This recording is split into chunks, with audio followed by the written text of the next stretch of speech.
D'être présent à ce workshop. Ça fait plaisir de revoir des gens en physique et pas derrière un écran. Moi, c'est mon troisième workshop d'affilée. Donc, il y a 3 ans, j'ai présenté Exotic sur notre capacité à accélérer le time to market en mettant en place des méthodes de travail intelligentes, en structurant des bureaux d'études comme le nôtre. Bon, on est que 15, mais on a quand même un savoir-faire de conception électronique, informatique embarquée. Donc, j'ai présenté ça il y a 3 ans.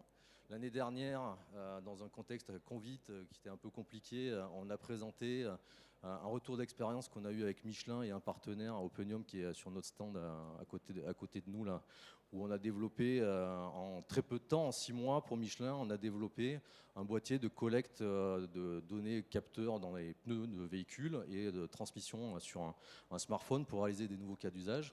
Donc ça fait voilà, des workshops très intéressants. Mais en tout cas, aujourd'hui, je suis hyper content de pouvoir faire un workshop comme ça, c'est-à-dire cette année pouvoir parler de satellites, de New Space, d'objets connectés robustes, et avec la chance d'avoir mes 3 compères aujourd'hui, donc que je vous présenterai tout à l'heure, Emmanuel Rank, CTO et cofondateur d'IACities, Christine qui est chez OBS, et Alexandre Tisserand, CEO et cofondateur de Kineis, pour ceux qui ne le connaîtraient pas.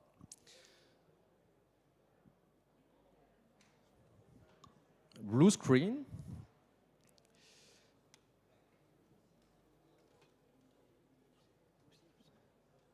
Bon, du coup, j'étais censé vous présenter un slide.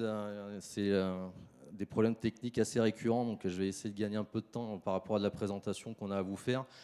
L'objectif qu'on a aussi tous les quatre, c'est d'interagir avec vous, savoir si vous avez des questions concrètes sur c'est quoi le New Space, c'est quoi Kineis, à quoi ça répond, comment on travaille nous en écosystème avec Exotic Systems qui est ici. Donc nous, le principal savoir-faire, c'est on parle souvent de capter, traiter et communiquer. Voilà, c'est notre expertise, elle est surtout sur ce niveau-là, sur la conception de nouveaux objets, de nouveaux services. Donc on a illustré ici avec ce slide quelques objets connectés ou quelques systèmes qu'on a pu développer pour Michelin, pour des grands groupes dans le domaine du génie civil, du BTP, sur de la supply, sur du tracking. On a fait beaucoup de tracking depuis de nombreuses années dans le biomédical. Voilà, Michelin Track Connect dont je parlais tout à l'heure. Donc Michelin et Limagrin sont au capital depuis 2017 et nous ont aidé à structurer notre entreprise qui est quand même encore petite mais qui a un vrai savoir-faire et une vraie expertise. Et ce qu'on souhaitait aussi partager, nous, côté Exotic, c'est voir comment nous, on peut avoir quand même une compétence, un savoir-faire en France dans des domaines stratégiques tels que l'IoT spatial qui est porté aujourd'hui par Kineis. Vous le voyez tous les jours, le spatial, à mon sens, c'est un Eldorado. Il faut que la France et l'Europe soient en capacité d'apprendre ces nouveaux usages et ces nouveaux projets pour pouvoir développer des solutions telles que nous, on essaye de le faire. Encore une fois, un écosystème intelligent et qui arrive à des solutions industrielles. Donc nous, d'un point de vue expertise, j'ai essayé de mettre quelques exemples de domaines dans lesquels on travaille, donc dans le génie civil et dans le minier avec Michelin. Donc là, on voit c'est des pneus 63 pouces, des pneus énormes. Vous le savez certainement, Michelin a mis des capteurs dans les pneus depuis la fin des années 90, donc c'est pas nouveau, mais on voit avec eux, on a développé des nouvelles solutions qui sont vues comme des belles innovations, comme des belles réussites, des futures réussites sur Michelin Track Connect notamment. Donc du pneu, beaucoup de pneus de par la présence à Clermont-Ferrand et de l'impact que peut avoir Michelin sur notre activité, mais aussi dans l'agricole. On a eu une business unit d'agriculture connectée pendant 2 ans et demi. On l'a un peu mis en stand-by suite au Covid, mais on a constitué en mode lean startup une entreprise Exotic Systems qui se transforme régulièrement, qui s'améliore, qui apprend. Voilà, on est une entreprise apprenante. Et plus récemment, depuis 2 ans, sur la partie manufacturière, donc là, on voit une image d'une manufacture Michelin sur lesquelles on essaye de mettre en place notre savoir-faire et notre expertise matérielle, IoT et transformation digitale pour pouvoir, vous le savez, améliorer les process, trouver des ROI, produire mieux, produire plus rapidement. Mais sans attendre, voilà, je te remercie encore Alexandre d'être là aujourd'hui et je te laisse la parole pour expliquer concrètement ce que ça peut être Kineis aujourd'hui. Merci Laurent, bonjour à tous. Je vais essayer d'être assez rapide sur Kineis. Donc Kineis, on est un opérateur global de connectivité satellitaire dédié à l'Internet des objets. Donc comme un opérateur télécom terrestre que vous connaissez dans l'IoT, comme un LoRa, comme un Sigfox, mais via l'espace. Et du coup, le gros avantage, évidemment, c'est que ça marche partout. Alors c'est dans l'autre sens, clac, voilà.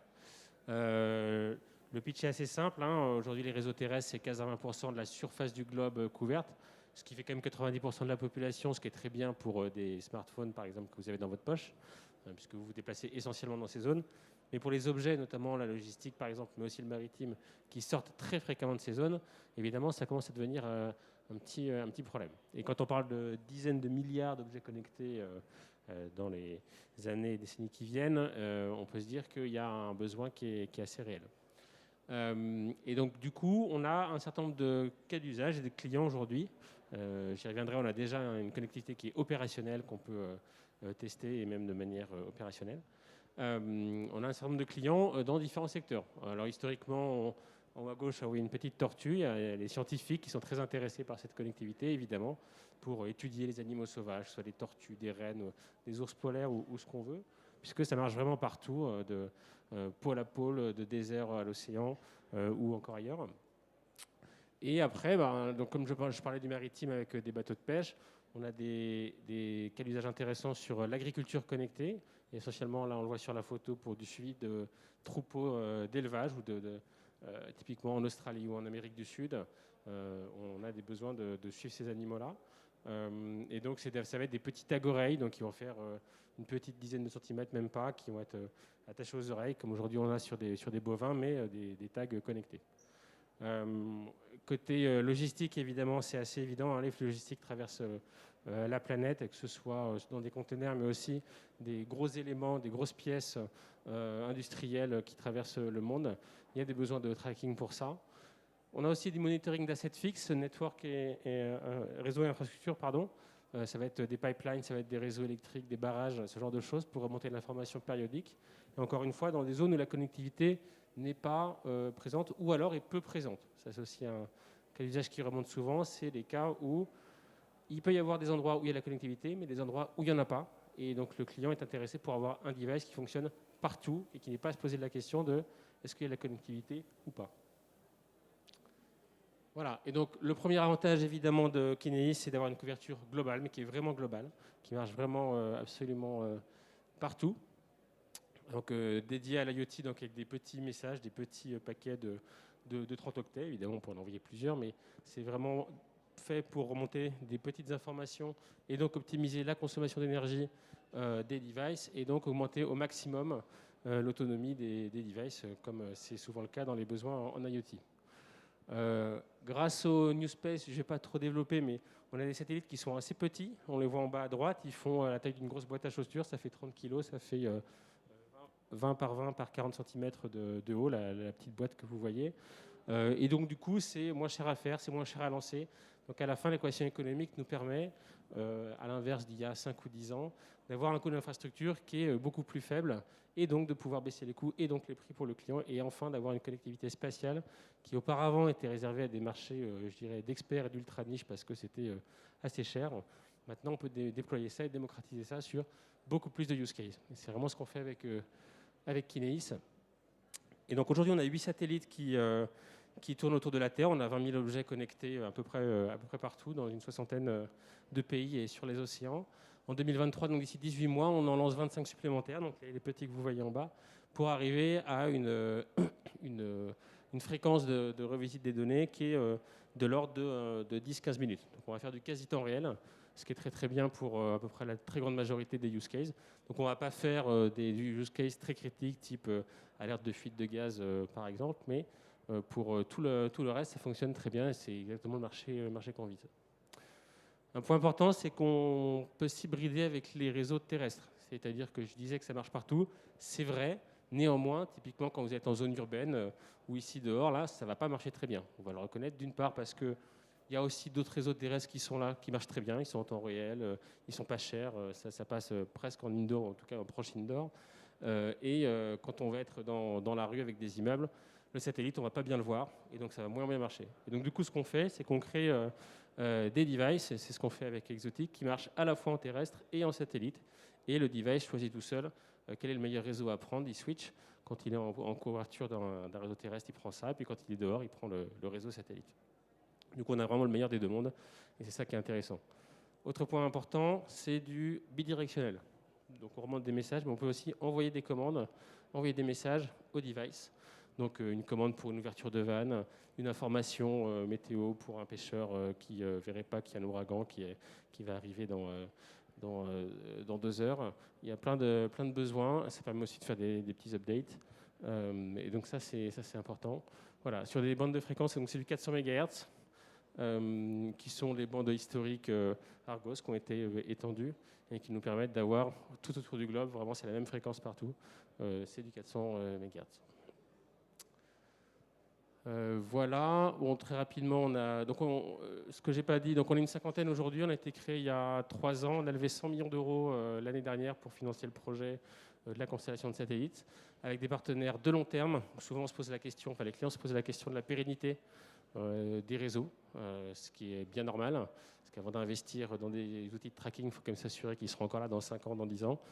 Nous, on peut affirmer qu'on a vraiment des investisseurs de long terme, que ce soit les investisseurs publics, le CNES, BPI France, ils ne vont pas mourir dans 2 ans, et que ce soit CLS, qui est notre maison mère, qui nous a créé, qui est une entreprise de 800 personnes, 130 millions de chiffre d'affaires et qui s'investit sur le long terme. Et puis après, on a des industriels et des financiers qui ont complété le tour de table. Voilà, et donc ce qu'on fait, on fait évidemment les satellites, on est opérateur, mais ce qu'on produit aussi en termes de hardware, donc on ne va pas faire les terminaux, ce n'est pas notre métier, on va se reposer, en tout cas on va travailler avec des partenaires comme Exotic.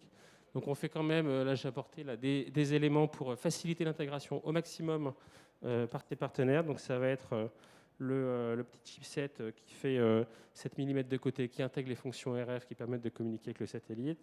Ça va être la taille juste au-dessus, le petit module qui fait 2 cm par 3, qui intègre en plus la ligne d'amplification et tout ce qu'il faut, et un petit MCU pour pouvoir communiquer avec, de sorte qu'on met une batterie, une antenne, un capteur, un casing, et ça marche directement avec les satellites. Évidemment, on a tous les outils, les cartes de dev, on a un device de démo pour tester la démo en mode plug and play. Voilà, donc on a tous les outils pour faciliter la vie aux intégrateurs, crédibiliser la techno, et donc aller voir un client en lui disant, bah voilà, prends la balise de démo, tu la testes pendant 1 mois, si non, ça va marcher, tu me la rends et tu vois si ça te va ou pas. Il n'y a pas besoin de faire des travaux d'intégration compliqués pour s'assurer que la techno fonctionne. J'ai oublié la zapette. Hop. Voilà, voilà, j'en ai parlé, la carte d'évaluation plug and play. Donc, on a aussi développé donc, la connectivité en mode hybride, en tout cas pilotable avec des cartes du marché, que ce soit Arduino, la Mango H de Sierra ou les micros de ST. Voilà. Et donc on a un programme d'accompagnement pour les intégrateurs, justement pour les constructeurs de terminaux, pour intégrer la connectivité. Donc il y a du hardware et puis d'ailleurs on a du support technique évidemment. Le but du jeu étant à la fin qu'il y ait un maximum de devices qui se déploient et puissent se connecter au système. Voilà, et enfin, donc, voilà, ce qu'on fait avec Exotic, et après j'ai terminé, c'est ça, c'est le device qui est là-bas, qui est sur la table, tu peux le montrer Laurent. Et donc à l'intérieur, on a à la fois du Sigfox, du Bluetooth, du NFC, on a une puce GNSS pour la localisation, et on a évidemment la couverture Kineis qui permet de communiquer par satellite. Donc ça, c'est fait pour des use cases qui envoient des informations petites, périodiques, de 1 à 4 messages par jour, par exemple. Tu pourras en parler éventuellement plus. C'est IP69 sur ce device-là. Voilà. Donc là, c'est un bon exemple de ce qu'on peut faire avec du Kineis. Il y en a évidemment plein d'autres. Et ça, c'est la même chose, mais pas tout à fait. C'est-à-dire que autant le device qui était là, c'est un tracker qui est autonome, avec sa batterie intégrée. Ça peut durer des années selon le taux d'émission. Et ça va être un modem. C'est-à-dire qu'il y a un connecteur RS232. On va le plugger sur un device existant qui a cette interface-là. Et ça envoie par satellite là où ça enverrait autrement s'il n'y avait pas ce device-là. Donc ça, c'est vraiment une gateway de communication. Tout à fait. J'y reviendrai, Alexandre. Justement, voilà. Ça sera la fin sur la partie télématique, le cas d'usage qu'on a développé, qui sera un succès d'ici quelques semaines. Voilà, on s'est appuyé sur ce device-là, mais j'y reviendrai tout à l'heure. Voilà. Tout à fait, et j'en ai terminé. J'espère que j'ai tenu dans Merci beaucoup, Alexandre. Merci. Donc maintenant, Christine, à toi de parler de ce qu'on l'on fait et ce qu'on va faire avec Orange Business Service. Donc, chez Orange, on est convaincu depuis le début qu'une bonne solution IoT, c'est une solution qu'on construit avec un ou plusieurs partenaires.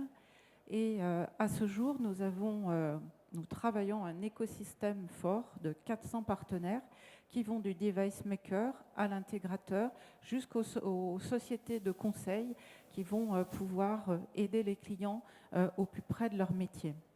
Et d'ailleurs, nous avons la joie aujourd'hui d'annoncer un site web iotjourney.orange.com qui valorise l'ensemble de cet écosystème, de leurs offres et des nôtres en même temps. Voilà, alors maintenant si on focalise sur la proposition de valeur et sur là où on va faire le lien avec la solution Kineis, eh bien cette proposition de valeur va être autour de la connectivité IoT et du device management, puisque le rôle d'Orange, ça va être de faciliter l'ensemble des solutions de l'intégration de services à la gestion industrielle de devices, tout en assurant une sécurité bout en bout. Cette promesse-là va prendre le nom d'une plateforme qui s'appelle LiveObject et qui va aider à gérer et visualiser les données des objets connectés, qui va permettre de gérer complètement le parc de devices de manière industrielle et de déclencher et de gérer tout l'alerting pour récupérer et valoriser l'ensemble de ce que peuvent apporter les objets connectés aujourd'hui dans tous les secteurs où on les retrouve. On va focaliser donc sur cette plateforme qui est d'abord une plateforme multi-connectivité, donc où vous retrouverez ici l'ensemble des connectivités de l'opérateur. Et c'est là où Kineis intervient parce que nous avons travaillé ensemble un connecteur de manière à pouvoir vous proposer de connecter directement sur LiveObject les données d'un objet qui va récupérer de la donnée satellitaire.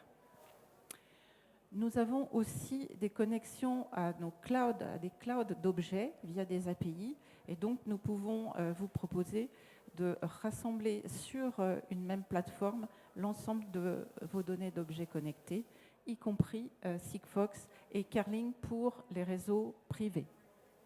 Enfin, pour les protocoles soutenus aujourd'hui, donc nous avons du MQTT, nous avons du HTTP et nous travaillons pour l'année prochaine sur le Lightweight M2M, qui est donc un standard qui vous permettra à vous, device maker, d'investir une seule fois dans les développements pour derrière pouvoir avoir de la connectivité LTE-M ou NB-IoT.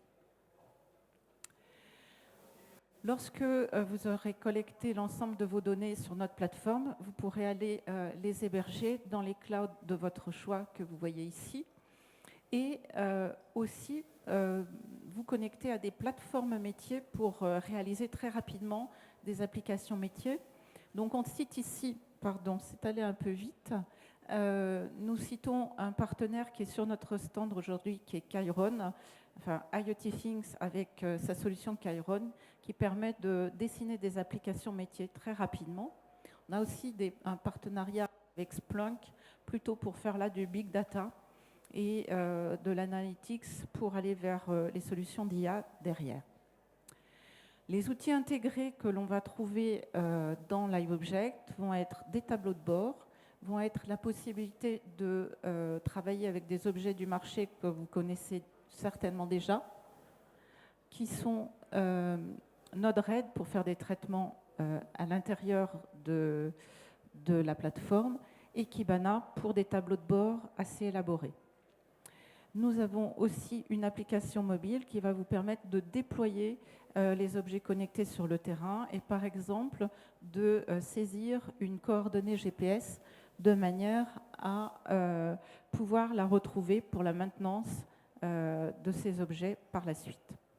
Alors maintenant, décidément, il y a des sauts de...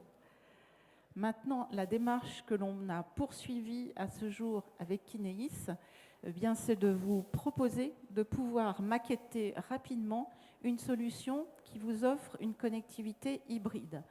C'est quoi une connectivité hybride? C'est la possibilité que votre device se connecte en LoRa lorsqu'il est sur une couverture LoRa et qui se connecte sur une connectivité satellitaire lorsque il est sous couverture satellite. Et donc, pour pouvoir tester ces solutions à bas coût, on a réalisé l'intégration de nos 2 starter kits, celui de Kineis et celui d'Orange. Et l'ensemble des données remonte sur notre plateforme et vous pouvez ainsi tester pour un prix extrêmement modique la solution. Bien sûr, vous allez pouvoir aussi disposer de devices déjà industriels avec Exotic et plus particulièrement YesItIs qui est là pour industrialiser des objets conçus chez Exotic. Merci Christine. Merci. Bonjour à tous, donc Emmanuel Rank. Je vais prendre la zapette, ça ira mieux. Merci.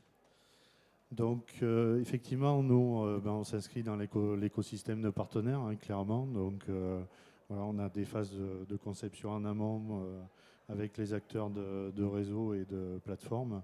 Et nous, on est capable ensuite d'accompagner les clients sur le volet industrialisation. Donc l'industrialisation, la fabrication. Et on insiste bien dans le cadre d'un écosystème de partenaires, dans le cadre bien sûr du territoire français et du territoire européen. C'est quelque chose de très important pour nous et c'est ancré dans nos valeurs. Donc là, je vous ai présenté un petit peu une chaîne de valeur qui présente bien notre démarche d'industrialisation pour accompagner les clients justement en fonction de leur maturité sur le produit final et de les accompagner jusqu'à la production dans tous les domaines, c'est-à-dire dans des domaines autour de la RFID, dans les domaines IoT. Donc on a 2 sites de production, un basé en Bulgarie sur le volet RFID à Sofia et un autre basé à Brassac-les-Mines sur l'IoT qui s'appelle EMI. Donc c'est un site qui regroupe beaucoup de métiers différents, que ce soit de la plasturgie, une ligne CMS, de l'assemblage, du câblage, et qui nous permet en gros d'aller fabriquer le produit d'Exotic.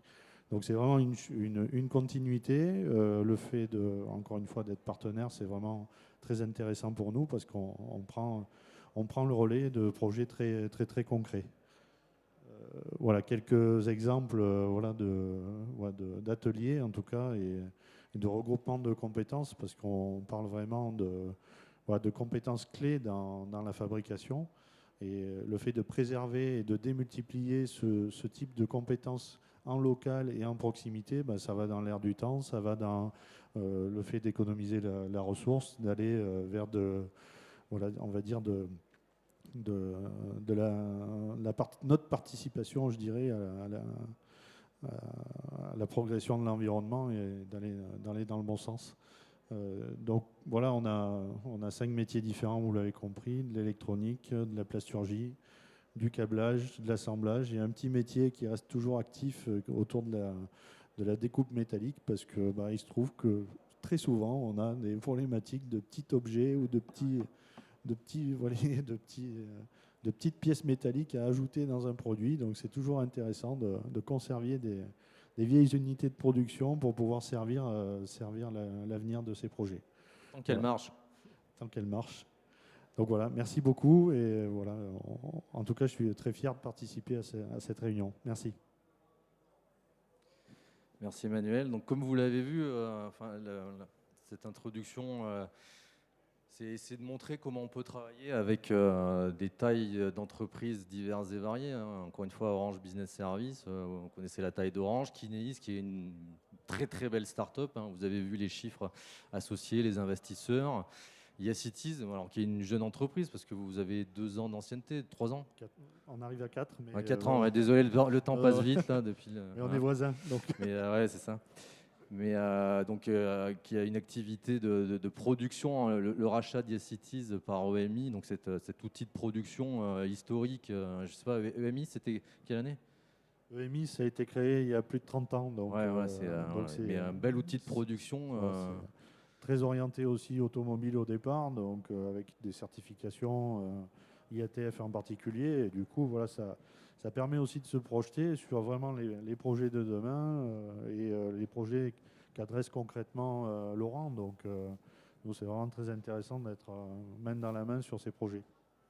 Ouais, encore une fois, on insiste sur, c'est un peu une partie de ce workshop, c'est de montrer comment on peut travailler avec des entreprises diverses et variées pour arriver à des succès, encore une fois, qui sont dans des solutions complexes. D'un point de vue technologique, ça va être la deuxième partie de cet exposé-là, c'est voir comment ces technologies magnifiques peuvent répondre à un besoin. Encore une fois, faire de la techno pour faire de la techno, il y a suffisamment d'exemples de belles technologies qui n'ont jamais eu de market fixe. Donc c'est ça qu'on essaye d'éviter. Et c'est pour ça que typiquement avec Kinesis, qu'on a fait en amont, avant de développer l'objet, les premiers objets, les premiers prototypes, on a quand même sondé le marché. Voilà, on a travaillé ensemble. Et effectivement, je reviens sur tout ce qui a été montré à la fois par Alexandre et par Christine sur cette capacité de faire vite et pas cher avec des kits d'évaluation, de l'Arduino, enfin toutes ces technologies, on va dire low cost, low power pour la plupart, donc ils peuvent déjà commencer à réaliser des premiers prototypes très rapidement. Ces technologies-là, derrière, effectivement, il faut pouvoir les industrialiser. Donc concrètement, comment on a fait avec Kinesis, on a sondé le marché, on a regardé, puis il y a eu des gens qui ont commencé à être intéressés sur des cas d'usage, donc notamment le cas d'usage de télématique que je vais vous présenter, mais vous le savez aussi, il y a le cas d'usage de suivi, Alexandre, tu en as parlé tout à l'heure, hein, de suivi d'assets au sens large, notamment les containers et à l'international. Michelin, pour bien les connaître sur ces sujets-là, la supply de Michelin, c'est un pôle critique, donc savoir où sont les containers, et quand on arrive en Asie, quand on est sur de l'IoT standard terrestre avec du Sigfox, du LoRa, voire du cellulaire, à un moment donné, on perd la connectivité. Là, encore une fois, la révolution de ces objets, de ces nouveaux objets au travers de Kinesis et de tout ce qui est dans le New Space, ça va être justement de ne plus perdre cette connectivité avec des coûts à la fois de matériel qu'on a déjà évoqué, qui sont de quelques euros en volume, des coûts de production et des coûts de télécom qui sont maintenant largement accessible pour tout un tas de use cases qui ne l'étaient pas avant parce que, voilà, ce que disait Alexandre tout à l'heure aussi, le old space, Iridium, toutes ces technologies-là ont souvent été inaccessibles par des clients ayant des cas d'usage où le budget ne le permet pas. Bon, après, si on prend un exemple de Caterpillar, enfin voilà, sur ces véhicules-là qui valent plusieurs millions, voire dizaines de millions d'euros, on peut les connecter en Iridium. Voilà, il y a en télématique, il y a des solutions Iridium qui existent depuis des années, encore une fois, et qui permettent de remonter de la data. Et ces cas d'usage existent depuis très longtemps. Mais quand on va sur des secteurs, toujours dans la télématique, sur des véhicules peut-être plus petits, moins chers, où les ROI sont peut-être un peu moins palpables, parce qu'un camion comme ça, là, typiquement, on a travaillé sur les solutions de connectivité des pneus pour Michelin. Quand un pneu de 63 pouces explose, quand ça arrive, c'est un vrai accident industriel. En moyenne, il y a un ou deux morts. Et puis la perte d'exploitation pour le minier, c'est vite des milliers d'euros à la minute. Donc il y a un vrai intérêt à avoir des systèmes de télématique performants et potentiellement coûteux sur ces véhicules-là. Malgré tout, ce n'est pas le gros du marché en télématique.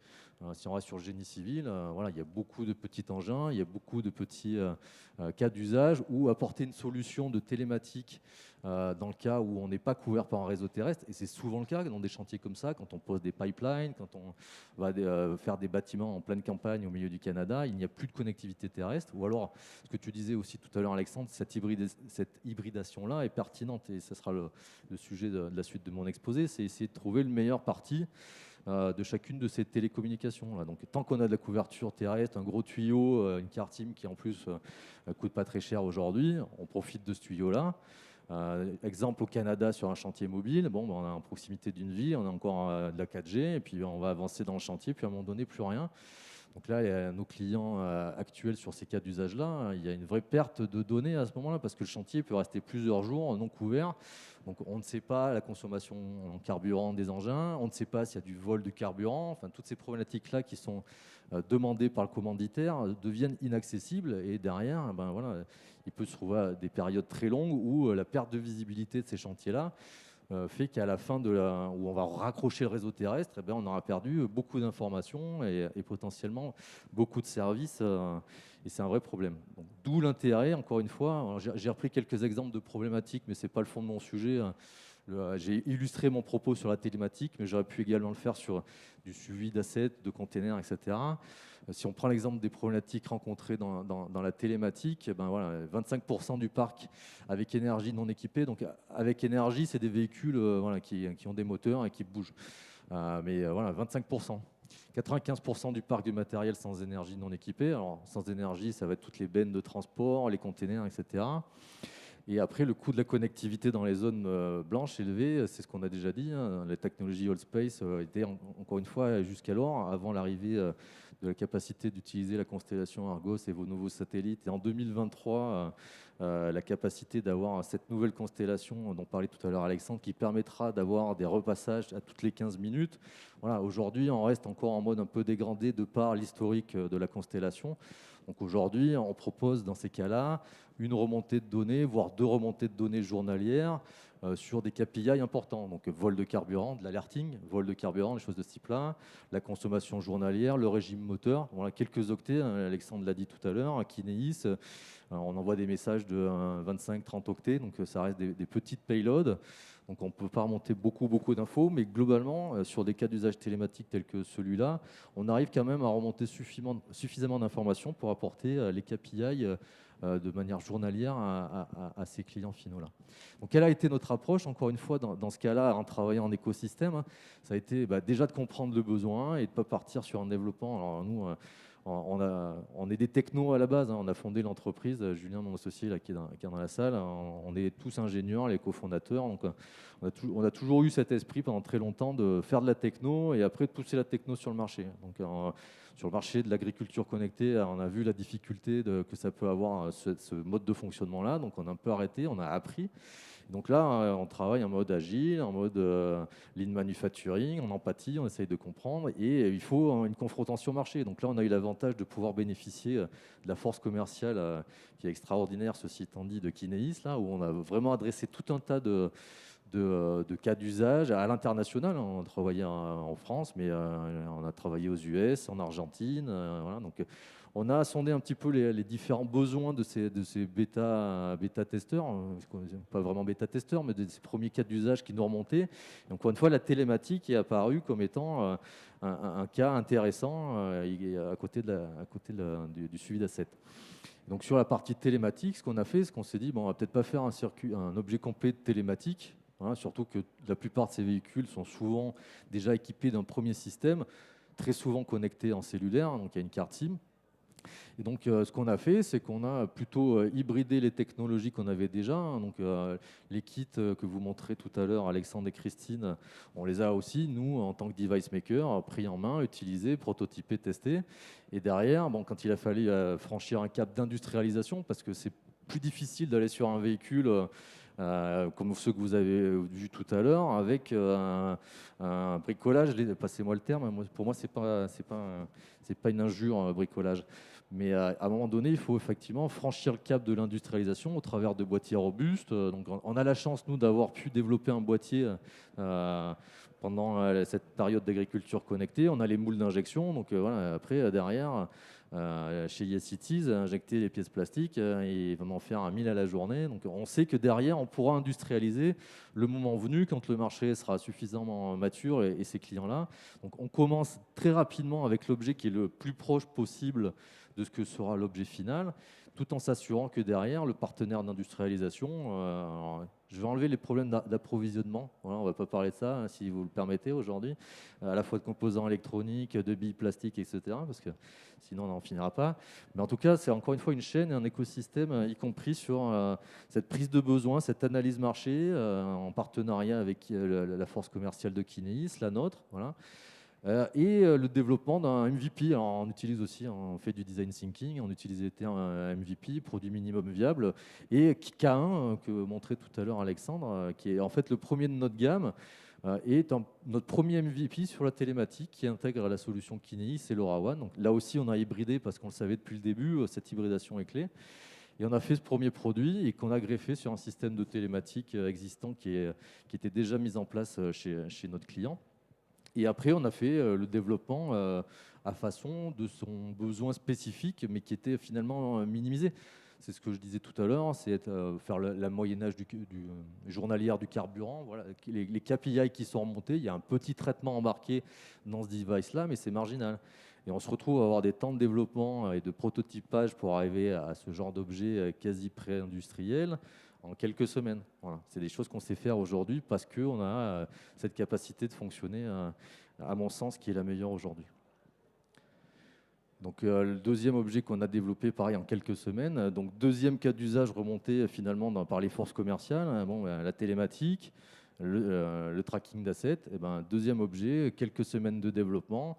On réexploite, voilà, encore une fois, vous voyez, nous on a fait le choix d'utiliser le module Kineis que montrait Alexandre tout à l'heure parce que c'est ce qu'il expliquait, la facilité, l'intégration des stacks protocolaires, tout ce qu'il y a dedans.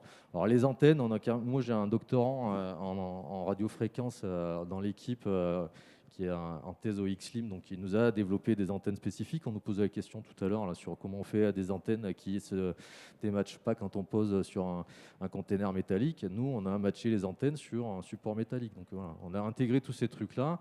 Donc deuxième cas d'usage, voilà, un tracker qui est alors, Kineis, Sigfox, alors c'est notre premier client sur ce cas d'usage-là qui l'a imposé. Voilà, on a essayé de lui expliquer que c'était un peu incohérent d'avoir du Sigfox et du Kineis. Il a insisté. Pour le coup, on a joué la carte, le client est roi, et on a développé Easy sur ces fondements-là. C'est tout en ayant aussi appris à faire des fiches produits, marketer. Enfin, vous imaginez bien aussi que quand on veut aller vite sur ces trucs-là, quand on développe des nouveaux produits, il faut aussi toute la partie marketing, support commercial, support à la vente, support technique. Donc voilà, on est en train de finaliser cette gamme. K1 en premier, Easy en second, et ce dont on parlait tout à l'heure, la troisième sera l'hybridation de LTE-M NB-IoT, donc réseau cellulaire low power avec du Kineis. Voilà, et merci encore à tous, à vous trois d'être là et d'avoir accepté mon invitation.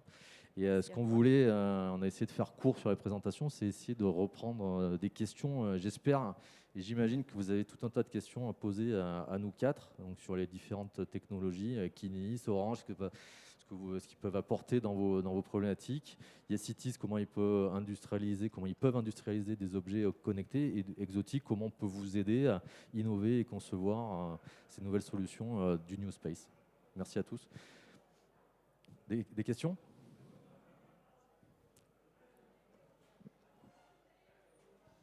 Bonjour. Quel est le surcoût de la connectivité, tant au niveau du device dans l'implémentation de nouveaux modems pour cette hybridation de connectivité, que sur ensuite en phase opérationnelle, le coût de la connectivité? Comment s'arbitrent les coûts si on trafique davantage sur un réseau terrestre versus un réseau satellitaire? Comment est arbitré? Comment est-ce vu du client au niveau facturation? Comment est-ce géré? Merci. Alors sur la partie device, je te laisserai répondre, Laurent. Sur la partie connectivité, Kineis, c'est l'ordre de grandeur, c'est quelques euros par mois. C'est ça qu'on fait avec Kineis. Donc évidemment, après ça dépend du volume. Hein. Plus vous en avez, plus ça coûte cher. Mais c'est l'ordre de grandeur qu'il faut retenir. Là où auparavant la connectivité spatiale, c'était au moins quelques dizaines, voire parfois beaucoup plus. Donc c'est ça notre cible de prix sur des devices qu'on espère, pareil, de la même manière, pas trop cher. Mais je vais te laisser passer là-dessus. Juste pour compléter, en termes de business model, on est vraiment entre Kineis et les prix LoRa sur le même type de prix. Et donc, pour le moment, on n'a pas arbitré. Pour nous, la connectivité hybride, la première étape, c'est pour un client de la tester et de faire un proof of concept. Après, sur les prix, à partir du moment où on a une connectivité LoRa, on la paye. Et puis, à partir du moment où on a une connectivité satellitaire, on la paye aussi. Donc, voilà, on n'a pas fait de ratio entre nous du tout pour le moment. Et pour aller en profondeur sur cette question, mais qui est encore en construction, encore une fois, vous le voyez, on connaît le prix de l'objet par vertical, on connaît le prix de la télécom pour Kineis, on connaît le prix de la télécom pour LoRa. Nous, ce qu'on essaye de faire, c'est essayer de repackager. Voilà. C'est toujours compliqué pour un client final, vous le savez, au moment de l'intégration, s'il faut derrière s'occuper de Kineis, de LoRa, voilà, c'est compliqué. Donc nous, ce qu'on essaye d'apporter, c'est au-delà de l'objet, c'est le service de connectivité, repackager tout ça et ouvrir le tuyau sur un Orange Business Service où on va avoir un MQTT. Et voilà. Donc on essaye de maximiser notre service plus que l'objet. de repackager la connectivité, notamment quand c'est hybridé, pour éviter d'avoir plusieurs interlocuteurs sur la télécom, et de proposer un service complet qui vient après s'intégrer soit chez des intégrateurs, voilà, je pense à Microsoft, Exakis, tous ces intégrateurs où il y a peu de difficultés derrière à s'interfacer à partir du moment où on propose la donnée sur du MQTT, des choses de ce type-là. Donc nous, d'un point de vue business model, pour répondre à la question, et au niveau de ces coûts-là, on essaye de travailler aussi en commun de notre côté pour proposer un service plus qu'un objet. Et peut-être pour compléter sur le hardware de notre côté, le petit module là, que je montrais tout à l'heure, là aujourd'hui on est sur des prix de l'ordre de la vingtaine d'euros sur des séries qui sont correctes mais pas encore à des millions on va dire. Là, alors en titre de comparaison, Modem Iridium par exemple aujourd'hui c'est plus de $100. Donc vous voyez qu'on a quand même pas mal réduit les coûts. Et donc avec la série on espère encore pouvoir descendre un peu ça. Et à terme, de notre côté intégration hardware, donc il y a le module, mais effectivement, quand les volumes seront là, de notre côté, ça sera d'aller sur le chipset pour bénéficier aussi de minimiser le coût du device en intégrant les solutions les moins coûteuses qui seront à terme le chipset, quoi. D'autres questions ?